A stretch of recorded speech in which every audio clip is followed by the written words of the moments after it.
وقت آؤں، یہ لفظ جو ہے نا، یعنی وقت آؤں، یہ لفظ جو استعمال ہوا ہے، الموتہ بھی لفظ عربی کی اسی روٹ ورڈ سے نکلا ہوا ہے. وتی کا لفظ بھی استعمال ہوتا ہے، وہ تو ایک علیحدہ چیز ہے، یعنی علماء کو سمجھ آ جائے گی. عوام الناس کے لیے الموتہ کا لفظ کا مطلب ہے ایسا راستہ جس پہ کثرت سے لوگ چلیں، جسے روندا جائے. الموتہ امام مالک کی جو کتاب ہے اس کا نام ہے الموتہ. یعنی امام مالک نے کہا کہ میں اس راستے کی احادیث جمع کر رہا ہوں جسے کثرت سے لوگوں نے اڈاپٹ کیا، یعنی صحابہ اور تابعین. تو وہ بھی روندا، یعنی راستہ روندا جاتا ہے نا پاؤں کے نیچے. یہاں پہ بھی آ رہا ہے کہ رات کا قیام جو ہے یہ نفس کو رون دیتا ہے، ان نفس کے اندر جو ایک اکڑ ہے نا وہ ختم کرتا ہے اور اللہ کی طرف خشوع و خضوع والی کیفیت پیدا ہوتی ہے.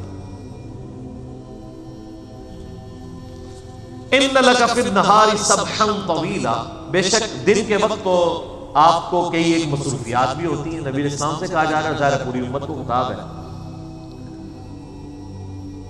وَاذْكُرِ اسْمَ رَبِّكَ وَتَبَتَّلْ إِلَيْهِ تَبْتِيلًا، اور اپنے رب کا نام لیں اور سب سے کٹ کر اسی کے ہو جائیں. بڑی زبردست آیت. اپنے رب کے ساتھ ایسی آپ کی کمٹمنٹ ہونی چاہیے. قُلْ إِنَّ صَلَاتِي وَنُسُكِي وَمَحْيَايَ وَمَمَاتِي لِلَّهِ رَبِّ الْعَالَمِينَ، کہ پھر سب سے آپ کٹ جائیں، پھر اللہ ہی ٹاپ پرائرٹی ہو، اللہ ہی ترجیح اول بن جائے، بس اللہ کا ذکر کریں، سب سے ٹوٹ کے اپنے رب کے ساتھ جوڑ دیں. ٹوٹنے سے مراد یہ نہیں ہے کہ ماں باپ بیوی بچوں کے حقوق چھوڑ دیں، مراد یہ ہے کہ پھر کسی کی پرواہ نہ کی جائے، خدا ٹاپ پرائرٹی ہو. اگر پوری دنیا ایک طرف کھڑی ہو اور اللہ کا حکم دوسری طرف ہو تو پھر آپ کسی کی پرواہ نہ کریں، اللہ کے سامنے سر تسلیم خم کریں. یہ نبی علیہ السلام کو حکم ہو رہا ہے اور آپ کے ذریعے امت کو.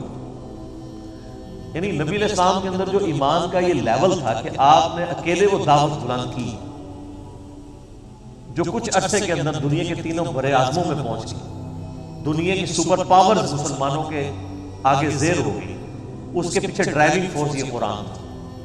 صحیح مسلم میں حدیث ہے، سیدنا عمر کہتے ہیں کہ میں نے خود نبی علیہ السلام کو منبر پہ یہ بات فرماتے ہوئے سنی تھی کہ اللہ تعالیٰ اس کتاب کے ذریعے قوموں کو عروج دے گا اور اس کتاب کے ذریعے قوموں کو زوال دے گا. اسی کو ڈاکٹر اقبال نے شعر میں کہا ہے، وہ زمانے میں معزز تھے مسلمان ہو کر اور تم خوار ہوئے تارک قرآن ہو کر. یعنی اللہ تعالیٰ نے جو صحابہ اکرام کو اور اہل بیت کو مرتبہ عطا فرمایا تھا اور دنیا کا امام بنایا تھا وہ قرآن کی وجہ سے، اللہ کی کتاب کی وجہ سے، اور تم جو ذلیل و خوار ہوئے وہ اس کتاب کو چھوڑنے کی وجہ سے. رب المشرق والمغرب، اب اس رب کا تعارف کروایا جا رہا ہے کہ وہ رب، اس کا نام آپ نے لینا ہے جو مشرق کا بھی رب ہے اور مغرب کا بھی رب ہے. لا الہ الا ہو، نہیں ہے کوئی معبود سوائے اس کے. فاتخذہ وکیلا، پس اسی کو اپنا کارساز بنا. کارساز اللہ کو بنا، وہی ہے. اور یہی ایک مسلمان کا یہی عقیدہ ہونا چاہیے، حسبنا اللہ ونعم الوکیل. ہم نے اللہ ہی پر بھروسہ کیا، وہی بہتر کارساز. کارساز اسی کو بناؤ، اس کے علاوہ کوئی کارساز نہیں. واصبر علی ما یقولون، اور آپ صبر کیجئے ان باتوں کے اوپر جو آپ کے مخالفین آپ کے اوپر کرتے ہیں. ظاہر ہے آپ جب سچائی کی بات کریں گے تو پھر کافر تو آپ کو برا کہیں گے. یہاں تو مسلمان نہیں چھوڑتے ہیں، تو سچائی تو ہے ہی. وہ عربی میں ایک محاورہ ہے، الحق مر، حق ہوتا ہی کڑوا ہے، یہ برا لگتا ہی لگتا ہے. تو جب آپ کو دعوت و تبلیغ کرتے ہوئے لوگوں سے باتیں تیکھی سننی پڑے، صبر کیجئے. وَاهْجُرْهُمْ هَجْرًا جَمِيلًا، اور آپ ان سے علیحدہ ہو جائیں بڑی خوبصورتی کے ساتھ. یعنی اگر آپ کو کوئی گالی گلوچ کرتا ہے، برا بھلا کہتا ہے، آپ خاموشی کے ساتھ سنیں اور سائیڈ پہ ہو جائیں. کسی کی بات کا جواب دینے کی کوشش نہ کریں، بلکہ صبر و استقامت کے ساتھ اپنا وقت گزاریں. وَذَرْنِي وَالْمُكَذِّبِينَ، اور چھوڑ دیں ان کو.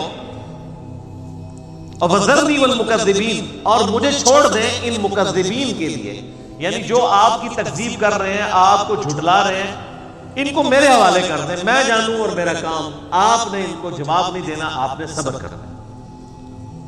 اولی النعمتی ومہلہم قلیلا، یہ جھٹلانے والے کون؟ جو مالدار ہیں اور انہیں تھوڑی سی مہلت دیں. یہ زیادہ تر جو امیر لوگ یا کسی بھی سوسائٹی کی ایلیٹ طبقہ ہوتا ہے نا، سب سے زیادہ اس کو تکلیف ہوتی ہے جب کوئی نئی دعوت اٹھتی ہے. نبی علیہ السلام کے مخالفین بھی سردار مکے کے، ان سے پہلے بھی جتنے پیغمبر ہیں ان کے خلاف ان کے علاقوں کے بڑے بڑے جو چودھری اور سردار لوگ کھڑے ہوئے، کیونکہ ان کی پوسٹ اسٹیک پہ لگی ہوئی تھی نا. سرداروں کو تو لوگ مال و دولت کی وجہ سے یا ایک سپیریئر ہونے کی وجہ سے مان رہے ہوتے ہیں، لیکن پیغمبر جو ہے اس کے لیے تو لوگ جان بھی دینے کے لیے تیار ہو جاتے ہیں. تو سب سے زیادہ چودراہٹ کس کی سیک پہ لگتی ہے؟ امیر لوگوں کی، علاقے میں اثر رکھنے والے لوگوں کی، جب نبیوں کا کام شروع ہوتا ہے. غریب لوگ تو بیچارے پہلے ہی غریب ہیں، ان کی تو کوئی چیز سیک پہ نہیں لگی تھی، اس لیے غریب لوگ پہلے ہی مان لے آتے ہیں. امیروں کی اکڑ ٹوٹتے ٹوٹتے ٹائم لگتا ہے. تو یہ جن کو ہم نے نعمتیں عطا فرمائی ہیں نا، اور یہ جھٹلا رہے ہیں ہماری دعوت کو، ان کو تھوڑی سی مہلت دیں اور ان کو میرے حوالے کر دیں. وذرنی، چھوڑ دیں مجھے، میں جانوں ان کا کام. ان لدینا انکالا وجحیما. اب اللہ تعالیٰ کے حوالے جب کوئی ہوگا تو پھر اللہ تعالیٰ ہمارا ان کا حشر کیا ہونے والا ہے؟ ان لدینا انکالا وجحیما، بے شک ہمارے پاس بھاری بیڑیاں ہیں ان کے لیے اور بھڑکتی ہوئی آگ ہے. اللہم اجرنا من النار، اللہم اجرنا من النار، اللہم اجرنا من النار. وطعاما ذا غصۃ وعذابا علیما، اور ایسی غذا ہے جو گلے میں پھنس جانے والی ہے، دردناک عذاب. اور وہ تو ہم پہلے پچھلی صورتوں میں پڑھ آئے ہیں نا کہ دوزخیوں کو دوزخ میں اللہ کی نافرمانیوں کے سبب دوزخیوں کا پیپ پینے کو دیا جائے گا، ان کے زخموں کا خون دیا جائے گا، کھولتا ہوا پانی دیا جائے گا. زقوم کا درخت ہوگا جس کے کڑوے پتے ہوں گے، وہ کھانے پڑیں گے وَلِعَوْذُ بِاللَّهِ تَعَالَى. اور وہ گلے سے بڑی مشکل سے گزرے گا، اور جب گلے سے نہیں گزر رہا ہوگا تو مجبوراً گرم پانی ہی پینا پڑے گا. اور وہ گرم پانی اتنا کھولتا ہوا ہوگا، قرآن میں ہے کہ جیسے ہی وہ برتن منہ کے قریب لائیں گے ان کی ایک کھال لٹک کے پانی میں گر جائے گی. اس کے باوجود وہ پانی پئیں گے اپنی اس گلے میں جو پھنسی ہوئی خوراک کو نیچے کرنے کے لیے. جب پانی پئیں گے ان کی انتڑیاں بھی جل جائیں گی، اور پھر دوبارہ سے اللہ تعالیٰ ان کو صحیح کر دے گا، اور پھر یہ عذاب کا سلسلہ جاری رہے گا. اللہم اجرنا من النار، اللہم اجرنا من النار، اللہم اجرنا من النار. اللہم من احییتہ منا فاحیہ علی الاسلام ومن توفیتہ منا فتوفہ علی الایمان. آمین. یوم ترجف الارض والجبال، اس دن یعنی قیامت کے دن لرزنے لگیں گی زمین بھی اور پہاڑ بھی.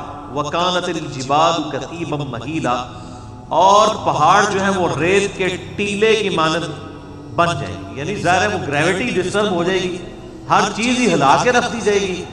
تو یہ اتنے بڑے بڑے، یعنی دنیا میں سب سے طاقتور چیز جس کی مثال دی جا سکتی ہے وہ کون سی ہے؟ پہاڑ. پہاڑ کے علاوہ تو کوئی مثال نہیں آپ دنیا میں پیش کریں. طاقت کا نشان پہاڑ. جیسے جانوروں میں طاقت کا نشان شیر ہے یا کروکوڈائل ہے، اس طرح لیونگ جو non living things on the face of earth, ان میں ہیبت کا نشان وہ کیا ہے؟ پہاڑ. تو اللہ ہمارا پہاڑ بھی ریت کی مانند بہہ جائے گی، یعنی ہلا کے رکھ دی جائے گی ہر چیز قیامت کے دن. اِنَّا أَرْسَلْنَا إِلَيْكُمْ رَسُولًا، اے کفار مکہ، اور اس کے بعد پوری امت کو خطاب، بے شک ہم نے تمہاری طرف رسول بھیجے ہیں، یعنی نبی صلی اللہ علیہ وآلہ وسلم. شاہدن علیکم، یہ آپ پر گواہ بن کر اٹھیں گے قیامت کے دن. کیا گواہی دیں گے کہ میں نے اے اللہ تیرا پیغام اپنی امت تک پہنچا دیا. جو صحیح بخاری و مسلم حدیث سے آپ نے یوم النحر کا جو خطبہ دیا تھا حجۃ الوداع کے موقع پر قربانی کے دن، ایک تو یوم عرفہ کا خطبہ ہے نا، ایک اس سے اگلے دن 10 ذوالحجہ کا ہے، جس میں آپ علیہ السلام نے فرمایا آج کون سا دن ہے، یہ کون سا مہینہ ہے، یہ کون سا شہر ہے.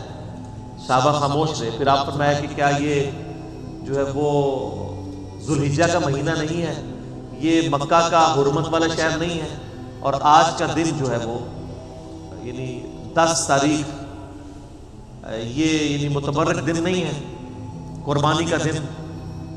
تو سب نے کہا بلا یا رسول. پھر آپ فرمایا جس طرح آج کا یہ دن، یہ مہینہ اور یہ شہر اللہ کے نزدیک حرمت والا ہے، اسی طریقے سے ایک دوسرے کی جان، مال، عزت، آبرو وہ بھی اللہ کے نزدیک حرمت والی ہے، تم نے ایک دوسرے کا خیال رکھا۔ پھر آپ علیہ السلام فرمایا کہ جب اللہ کے حضور تمہیں پوچھا جائے گا میرے بارے میں تو کیا جواب دو گے؟ تو سب نے بیک زبان کہا کہ ہم کہیں گے کہ آپ نے اپنے رب کا پیغام ہم تک پہنچا دیا۔ تو آپ صلی اللہ علیہ وآلہ وسلم نے پھر 3 دفعہ مبارک انگلی یوں آسمان کی طرف بلند کی اور پھر اصحاب کی طرف اور کہا اے اللہ گواہ رہنا، گواہ رہنا، گواہ رہنا، یعنی میں نے ان سب سے بات منوا لی ہے کہ میں نے اپنا جو ذمہ دارانہ کام تھا وہ پورا کیا اور تیرا پیغام تیری عوام تک، تیری جو ہے وہ مخلوق تک پہنچا دیا۔ تو وہ آپ گواہی دیں گے قیامت والے دن بھی کہ میں نے پیغام پہنچا دیا۔